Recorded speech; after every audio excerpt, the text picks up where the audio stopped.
Assalamualaikum warahmatullahi wabarakatuh. Perkenalkan, nama saya Syed Ahsan bin Tahir, NIM 5305022045. Saya dari Prodi Akidah dan Filsafat Islam, Universitas Islam Negeri Salatiga. Baik teman-teman, di sini kita akan bersama-sama belajar tentang peneliti sebagai instrumen, karakteristik peneliti filsafat.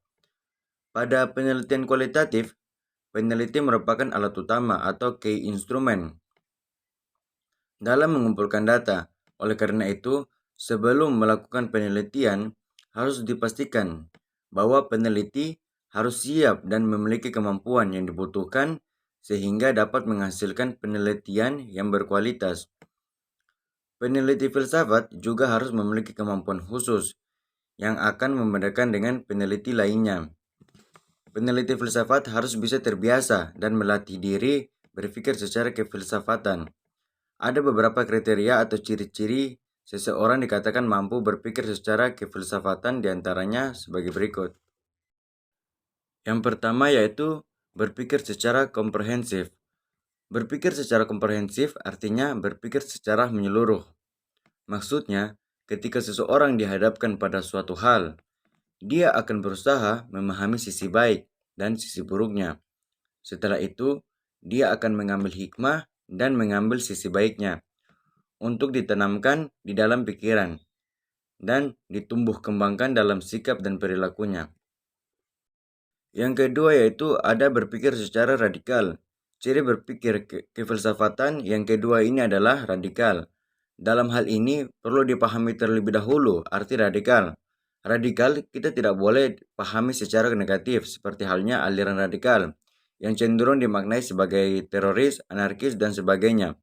Radikal bila diruntut dari makna yang paling sebenarnya berarti sampai dasar atau sampai pada hakikatnya. Gampangnya dalam bahasa gaul kita itu biasa disebut lihat isinya jangan lihat covernya. Berpikir peneliti filsafat yang ketiga adalah universal. Berpikir secara universal berarti berpikir secara lebih luas atau lebih umum. Misalnya, ketika Usman berdiskusi terkait proses terjadinya hujan di forum yang terdiri dari berbagai orang dari berbagai agama, meskipun ia secara pribadi meyakini bahwa semua terjadi ke atas kehendak Allah, kun fayakun, tapi dia tidak bisa egois dalam memaksakan diri untuk menjelaskan proses terjadinya hujan dengan dalil-dalil yang ada di dalam Al-Quran. Yang jelas tidak akan diterima oleh orang lain yang punya keyakinan yang berbeda. Ia harus berpikir secara lebih luas dengan memberikan penjelasan yang bisa diterima oleh semua orang, yaitu menjelaskan proses terjadinya hujan secara ilmiah. Dengan berpikir secara universal, Usman akan bersikap terbuka dan tidak egois. Berpikir peneliti filsafat yang keempat yaitu ada berpikir secara sistematik. Maksudnya berpikir secara sistematik ini yaitu berpikir secara tertata, teratur, tidak kesalahan. Misalnya, kita berpikir tentang mata kuliah filsafat ilmu. Kita bisa pahami dulu pelan-pelan apa yang dimaksud oleh filsafat, lalu kita lanjut memahami apa itu ilmu. Orang terbiasa berpikir secara sistematis akan bersikap telaten dan tidak suka menggampangkan sesuatu atau menyepelekan sesuatu, sehingga ia terhindar dari kesalahpahaman atau gagal terhadap sesuatu yang dia telusuri. Berpikir peneliti filsafat yang kelima adalah berpikir secara kritis. Berpikir secara kritis merupakan tahap lanjut dari berpikir secara komprehensif dan radikal. Berpikir kritis tidak berarti selalu mengkritik atau menyalahkan orang lain. Berpikir kritis adalah tidak menerima begitu saja atau menelan mentah-mentah segala informasi yang ia dapatkan. Berpikir kritis lebih mengarah kepada sikap yang cermat dan berhati-hati, bukan selalu mengkritik. Misalnya ketika seseorang mendapatkan informasi dari kakak angkatannya perihal dosen filsafat ilmu yang ribet dan banyak aturan, ia tidak akan menerima begitu saja atau mengiyakan informasi tersebut, lalu ikut-ikutan menjelek-jelekan dan menyebarkan informasi tersebut kepada teman-teman lainnya. Ia akan terlebih dahulu melakukan cross-check atau memeriksa kembali dari berbagai sumber lain dan mencoba menganalisis semua informasi tersebut secara menyeluruh atau biasa disebut komprehensif dan secara radikal, mendalam. Berpikir peneliti filsafat yang keenam adalah koheren.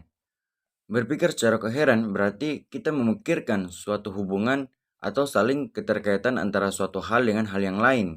Contoh sederhana, ketika kita memikirkan tentang aturan dosen yang dirasa banyak dan ribet, mahasiswa akan berpikir secara koheren dengan menghubungkan aturan tersebut dengan tujuan perkuliahan.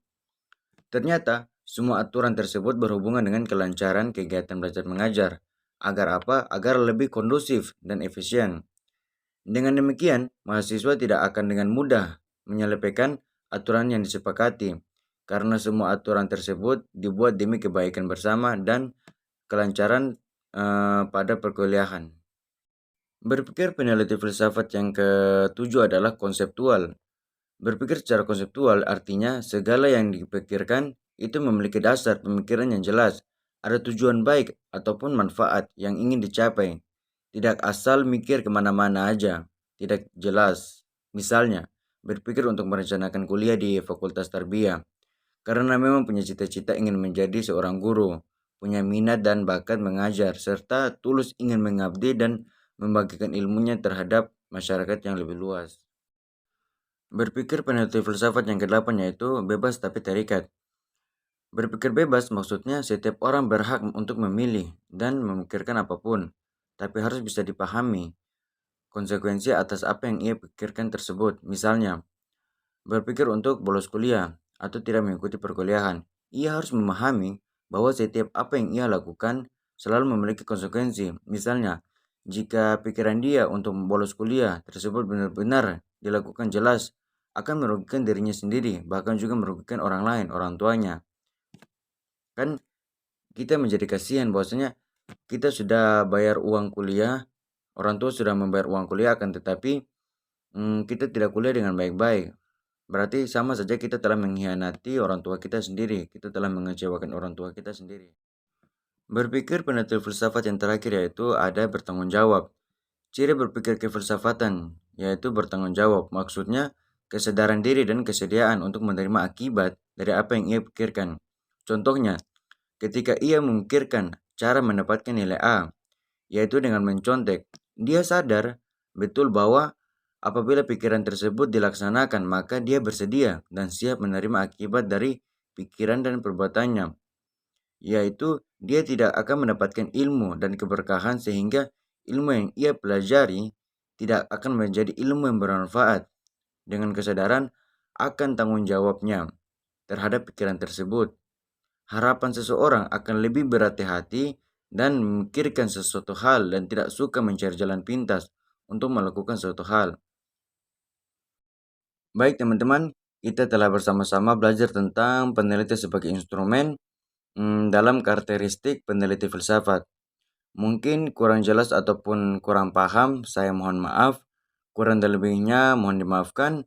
Wallahul muwaffiq ila aqwamit thoriq. Wassalamualaikum warahmatullahi wabarakatuh.